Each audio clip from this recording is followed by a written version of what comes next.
മക്കളെ, നമ്മളുടെ എക്സാമിനേഷനൊക്കെ നമ്മളോട് വളരെ സൂത്രത്തിൽ കണ്ടുപിടിക്കാവുന്ന ചില ട്രിക്കി ക്വസ്റ്റ്യൻസ് ചോദിക്കും. ഒരു സിമ്പിൾ ക്വസ്റ്റ്യൻ പരീക്ഷയ്ക്ക് ചോദിച്ചാൽ നമുക്ക് ഈസി ആയിട്ട് മാർക്ക് സ്കോർ ചെയ്യാവുന്ന ഒരു simple question. C, find 3 fractions greater than √2 and less than √3. അതായത് √2-നേക്കാൾ വലുതും √3-നേക്കാൾ ചെറുതുമായ 3 ഫ്രാക്ഷനുകൾ കണ്ടുപിടിക്കുക. അതായത് നമുക്ക് √2-നേക്കാൾ വലുതുമായിരിക്കണം, √3-യേക്കാൾ ചെറുതുമായിരിക്കണം. അങ്ങനെയുള്ള 3 ഫ്രാക്ഷൻ കണ്ടുപിടിക്കണം. ആദ്യമേ സാർ നേരത്തെ പറഞ്ഞിട്ടുണ്ട്, √2-ൻ്റെ വാല്യൂ നമുക്ക് 1.414 എന്ന് അപ്രോക്സിമേറ്റ് ആയിട്ട് എടുക്കാം.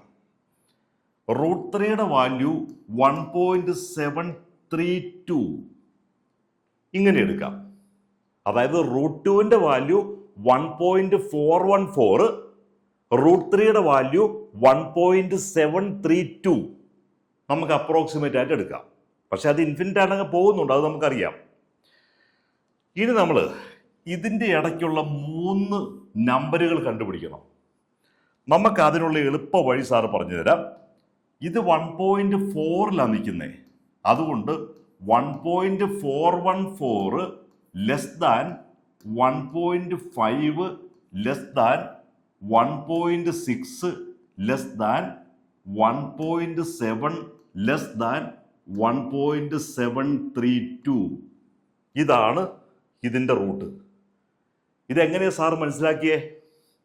1.4-നേക്കാൾ വലുതാണ് 1.5, അതിനേക്കാൾ വലുതാണ് 1.6, അതിലും വലുത് 1.7, അതിലും വലുത് 1.7 ആൻഡ് സം പോസിറ്റീവ് ഡെസിമൽസ്. അപ്പം തീർച്ചയായിട്ടും 1.70 കഴിഞ്ഞാൽ 71, അതൊക്കെ 1.7-നേക്കാൾ വലുതാണ്. ഇനി അടുത്ത സ്റ്റെപ്പ്, ഈ 1.5-നെ നമുക്ക് 15/10 എന്ന് പറയാം. 1.6-നെ നമുക്ക് 16/10 എന്ന് പറയാം. ഇതിനെ നമുക്ക് 17/10 എന്ന് പറയാം. കാരണം അവർ നമ്മളോട് 3 ഫ്രാക്ഷനാണ് ചോദിച്ചത്, അല്ലാതെ ഡെസിമൽ അല്ല. അപ്പം ഇത് കട്ട് ചെയ്യുമ്പോൾ നമുക്ക് 3/2 എന്ന് കിട്ടും. ഇത് 8/5 എന്ന് കിട്ടും. ഇതിനെ നമുക്ക് കട്ട് ചെയ്യാൻ പറ്റില്ല, 17/10 എന്ന് കിട്ടും. അപ്പം നമുക്ക് 3 ഫ്രാക്ഷൻ കിട്ടി.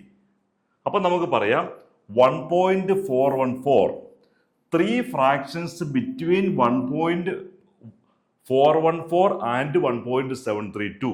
അല്ലെങ്കിൽ നമുക്ക് പറയാം √2 less than 3/2 less than 8/5 less than 17/10 less than √3.